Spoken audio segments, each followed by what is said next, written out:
They have oppressed basically every dissent in China. Wu Kai-shi should know. At age 21, he fled China for his leading role in the Tiananmen Square protests of 1989. Wu Kai-shi is also Uyghur, and more than 1 million, maybe more, of his Muslim ethnic group are being held in concentration camps in China's Xinjiang province, prompting some human rights activists to call this week's Olympics the Genocide Games. It's a country that use Olympic as a platform to show muscle to the world, while they're at the same time oppressing dissents or violating human rights within their own country.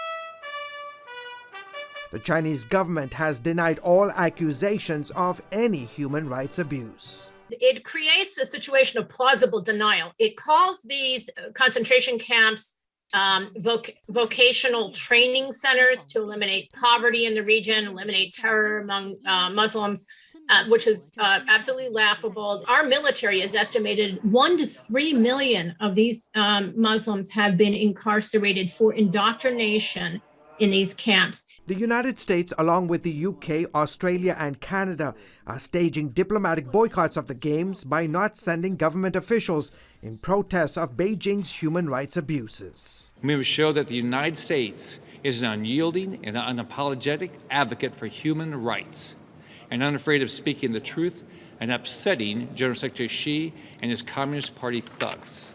Activists are urging athletes and sponsors to speak out during the Games. Your silence is their strength. This is what they want more than anything.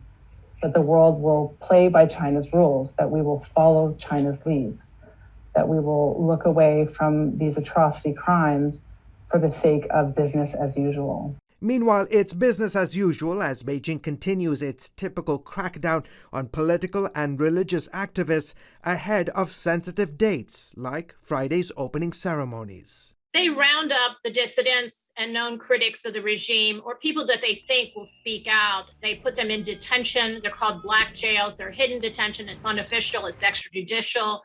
And they do that as a preemptive strike so that there is no opportunity to protest. With the eyes of the world turning toward Beijing, Voice of the Martyrs is launching PrayForChina2022.com to remind people to pray for China's Christians. Christians are seen as a threat, their message is seen as a threat, and the government is doing everything in their power to keep that message from spreading. China's President Xi Jinping has severely suppressed religious freedom in recent years, especially going after Christians. China sits at number 17 on Open Doors' World Watch list of the 50 most dangerous countries for Christians. China is using a blanket of surveillance monitored by artificial intelligence to watch the movements of people of faith. It's even using facial recognition to monitor those who enter places of worship.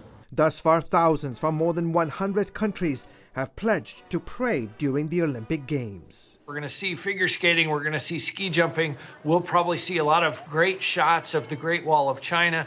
We want every one of those things to be a reminder, hey, I have Christian brothers and sisters in China who are suffering because of the name of Jesus Christ. This is a great time to pray for them. George Thomas, CBN News.